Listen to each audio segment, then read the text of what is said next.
gonna put some miles and smiles on this tomorrow. We're gonna see if she'll backfire for us. I'm gonna say 75% chance that was the problem.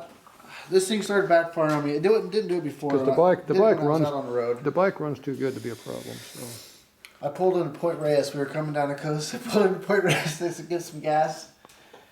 Put some gas in this thing, and this old lady and her husband walked out, and I fired this bitch up, and it was kaboom! He thought I'd bomb it off. She got so mad at me. I couldn't help but laugh because she was so mad. I felt bad because she was probably 80. I'm sure it cut a few years off her life. And she was so mad, it struck me funny, and I'll never forget standing there at that moment. it might have broke some of the cartilage loose in her. Oh, give her another 3 more years. She backfired so loud. Yep. Oh my goodness, I'm still laughing. Yeah, my truck used to do that back in the early 80s, my Datsun. I was going to work at 4:30 in the morning. Cop comes by. There's one of those nice, like 30-something degrees outside. It just wouldn't fire. We go bang and it just wouldn't fire, you know. He'd come by, pull up next to me, had the windows all rolled up, all foggy. Thing just keeps banging off. You go. Got a little misfire going on? Yeah. Okay. It took off. It finally lit off. Damn thing's just open like open header noise. It's just so damn noisy in a buck truck. There's a Flowmaster muffler on it with a small motor. It didn't do a damn thing for quieting it. It had this big 2.5-inch diameter tube that came out the side underneath the door. It's like 4 inches long, so it all filled up full of all the fumes and shit, the unburnt fuel. It's like a cannon going on. That flame come out the end of it. It's like a boom. Oh my god. Literally, it was a cannon blowing off. Great. The neighbors love me. 4:30 in the morning. Yeah. They probably got as much as they love you today. The exhaust noise was bad enough, and the firing was even worse. But yeah. But, oh well. How it goes. If you're not pissing off somebody, you're not having any fun at all. That's right. That's right.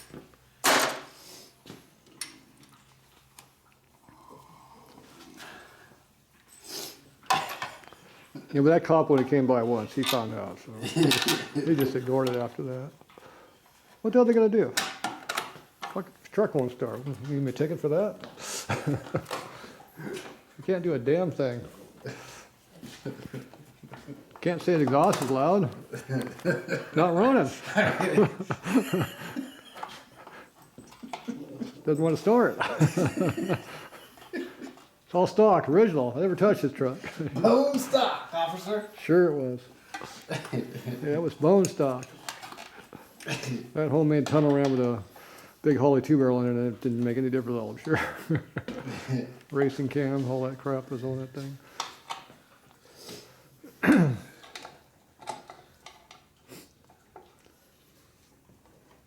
Let's see, got all these wires hanging here. Probably should have put the battery in there before we put this cover on, because all these wires hanging over here. I want this to run along here, but I probably need to put a little zip right there. Yeah, we got a couple of these wires here, got to And a be zip together. here. They should be all put together. Probably put some Got zips that new right there. battery. Keep them out of the battery tray. Got that new battery to put in there.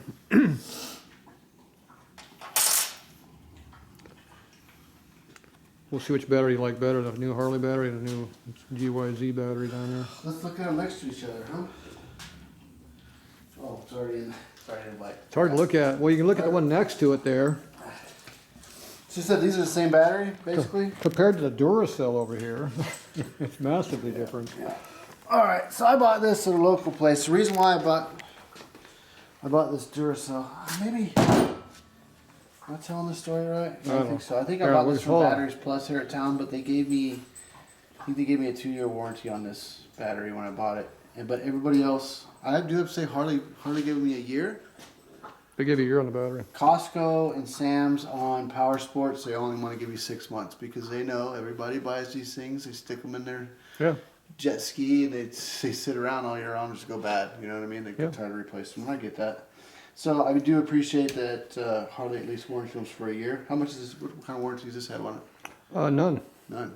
Yeah. Comes from me. It's a Tatro special right there, guys. You heard it here. Best warranty in the business right here called Tatro. You also get 6 months from date of purchase, which was like, 20 years ago. And I like how the vendors always go from the date I purchase stuff, not the date I sell it to customers. That's always fun. And Tucker used to give us a year. They give you a year on batteries, on all the ones they sold. But did you just tell me you sold me a 20-year-old battery? it could be a 22-year-old. How old are you? It's got half my age on it. It worked last time I used it. All right, well, that's good. I know, I used the battery. But anyways, I mean, It might have my heater plugged into appreciate it. the Harley. I might have my heater plugged warranty. into it, but it doesn't look like these have been tightened ever. So, these ever been tightened up? No arc marks on them. So maybe I didn't use my heater on it. Now, a lot of these batteries use my heater on them. So my diesel You heater. were right. You see how this? Oh, these things are crap. This is trash. It says there's no insert. I didn't say You see how they're trash. I said pulling crap. out? See, it's collapsed here around the post. It's cracking. And this one's completely crashed. This one's just completely smushed around here. These things strip out, and I see guys put self-tapping screws into here, and they wonder why the bike doesn't start, and the cables are hot all the time. What's cranking amps on this thing? I think these are 330. Oh, 320 right there. See, Andy's trying to oversell it to me. Did you see that? I said I think it's 330. It's 320. Oh my goodness. It's right there in big print. You can almost read it. So I got these glasses on. Yeah. Does it work? Yeah, but are they your glasses? But these have a nice big brass terminal in here. Where's the Harley? They had a metal one in there. Yeah, they got a metal They had a insert. zinc coated one in there, I think. These ones have nothing. It's just, Oh, they're crap. it just looks like they just And these run don't a tap in have, them. and these don't have much cranking amp either. They're probably 260 or something like that. As much as does it say on here anywhere? That'd be nice if it did. Size they do somewhere. It might be 280 used to be an old one, common back in the day. Doesn't look like they want to. Doesn't look like they're advertising that number. The CYXs, which are those ones that are you put acid in them, they sit forever until you put acid in them. Those ones I think are 300. And then the CX, whatever was before those were like 280-ish, 290. It does say it's made in America. I'll tell you right now on batteries, they're all made by... Oh, you gotta read the fine print. Made in America with U.S. and imported materials. Almost all batteries are made by Yuasa in York, Pennsylvania. I think they're in York. They're in PA somewhere. I think they're in York. Reading, Pennsylvania has a battery plant there. But that's where most all your batteries are made, private label, whatever. But this is not a Yuasa casing because it's a full-size casing. See, Yuasa has a smaller casing. You want to say this thing did? This is the old style flooded low output batteries they made back in the 80s. That's what that size was. These came out here in the late 80s, early 90s. They came out this size, the smaller size. With He better bought color. this battery back in the late 80s, evidently. I think I did, yeah. It might be. That'd make it 40 years old almost. 35 years old now. I do have to say, she didn't like it, but I had this bike up as far as Jasper, Canada. Went from Banff up to Jasper on that It didn't strand Ice you. Road Parkway. And it didn't strand you like the Softail did earlier? Did earlier today. She left us. We had to put a new battery in the Softail today. But she didn't like it with 70 weight oil in that bike. And how did we test the battery on that Softail and know it was bad? It left Tatro sitting at the. Did you pull out a load SoCal tester? shop today. Did you pull out a load tester to check that? How did you check it? You did when we got home. And how did I check it? You checked to see how many amps it was putting out. No. No. I took the voltmeter Voltmeter, pardon me. How many volts? and I put she the was. voltmeter on it. And what I tell you before when I went out before I checked it was good or bad? I don't know. If it's fully charged and it doesn't work, its battery's bad. Yeah. If the battery's dead, then we might have something else wrong. Right. So how much voltage did I tell you I was in the battery? 12.7 or something like that. 12.85, which is higher than a fully charged battery. A fully charged battery is like 12.7 to 12.75. Rarely do you get to 12.8. It's pretty much in the just put sevens. brand new cycle electric everything on that soft test. And the reason it was at 12.8 is because we just got done running and the alternator just like a battery charger, overcharge the battery a little bit until it cools off and then drops down to the number. But a bad battery will have full voltage until you do something to use it, because there's nothing behind it, and it drops to 0. It's just like nitrous oxide. The bottle's full all the time by pressure, but when you hit the button, if there's nothing there, the pressure goes boom, down to nothing. Same thing. So yeah, that battery had full voltage. We know it had no power because it wouldn't start the bike. And what happened after we put the new battery in there? Fired right up. It starts like it has a good battery. Yeah, Imagine that. Bike turns over much better. And a low battery or a weak battery will kill a starter all day long, because the starter just heat soaks from not having the amperage to run it through. It just kills them.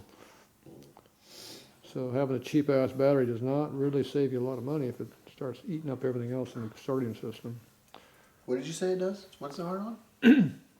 If it does, the battery doesn't have the amps to run a battery starter all the way through, it kills the starter and solenoid and everything.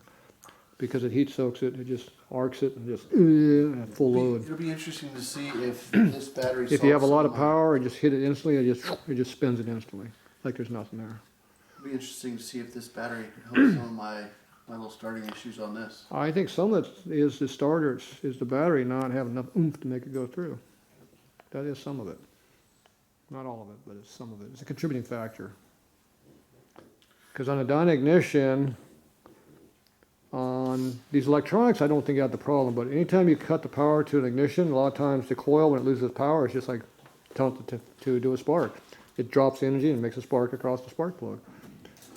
So I don't know if the dyna electronics do that or not. If it does, it can very easily be that's what's causing your problem. Because it'll fire the plug where, it'll fire the ignition at the point where it drops its power. So back in the day, I had a drag bike, my Sportster, I was drag racing it, and I had one of those electric shifters on it.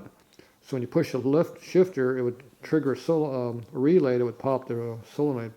It would kill the ignition, the coil, your power to the ignition module. And when it did that, it would fire the spark plug. At whatever point. So I screwed on the electric shifter trying to make it work. And the damn thing went, it wouldn't shift, so I kept hitting the lever like 3 times in a row. Third time I hit the lever, it blew the top end of the motor off. Really? Yeah. Because every time you killed the spark, it fired the coil. So it just misfired the motor. It was a 13-to-1 90-inch motor, so it just blew that cylinder right off. It broke the whole top of the case, tranny case, so it just blew the whole top of the motor off, basically. Oh my god.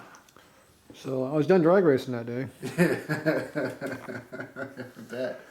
But I went 1277 and a quarter. Did you understand what happened when it happened, or did you figure it out later? Yeah, I knew what it was. I went 1177 and a quarter, and it blew up when I was going to third gear at the 16th mile, or 8th mile, 8th mile. I was doing quarter. So I was going right across mid-track when the damn thing blew. So I think it coast through like 109. Wow, you're getting it.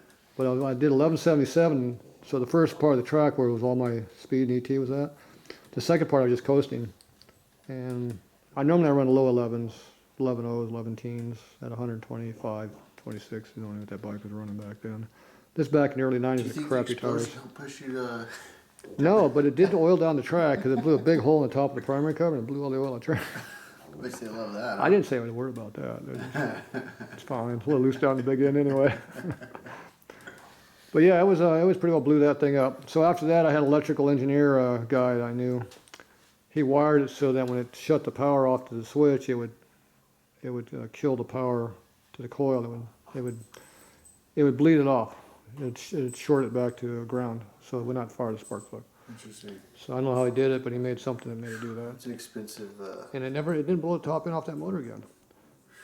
The only plus was the motor it blew up was my backup motor, because I blew the tranny part on the other one without being repaired. And so I had the backup motor in there, and that one had no numbers on it, so it didn't matter, I blew it up. Talk about finding the good and the bad here, you know what I mean? Yeah, so anyway, there you go. That's what happens when you have fun. So this battery isn't completely dead, but it's garbage, huh? Good doorstop. Probably shouldn't put it on anything else, cause myself any more problems. I should probably I would just get rid of it. We got our use out of her. I wouldn't even keep it around, just get rid of it. It's too big for mock-up because that's not the size we use. We use a small one. always like keeping one of these laying around because these are great for mock-up. But that's not the size of the battery we use anymore. Unless you want to keep using cheap-ass batteries, then keep it. But smaller batteries fit in choppers a lot easier than big fat batteries do. Did you ever notice that? I don't want any choppers yet. Look how thin that thing is. Yeah, smaller. Same height, same length, but it's about 3/8 inch difference in width. Don't kick only stuff that. But which one's heavier? Honestly, it's really hard to tell. I feel about the same. They do? Yeah, these are the GYZ is a lot heavier. Well, they got a lot of lead in that thing. I think it's a little heavier, but Yeah. I was expecting a lot more. You feel really close. Lead is power. The more lead in the battery, the more power it has. So that's probably a pretty high cranking out because it's got a lot of lead in it. It's a heavy battery. The old original batteries that looked like this size back in the 70s and early 80s, those things are like nothing. They're real light. Really? They're like half the weight. Yeah, they were really bad. They're terrible. Alright, I hid some zip ties for myself over there somewhere. Got some zip 'em ties. All right, we'll be back.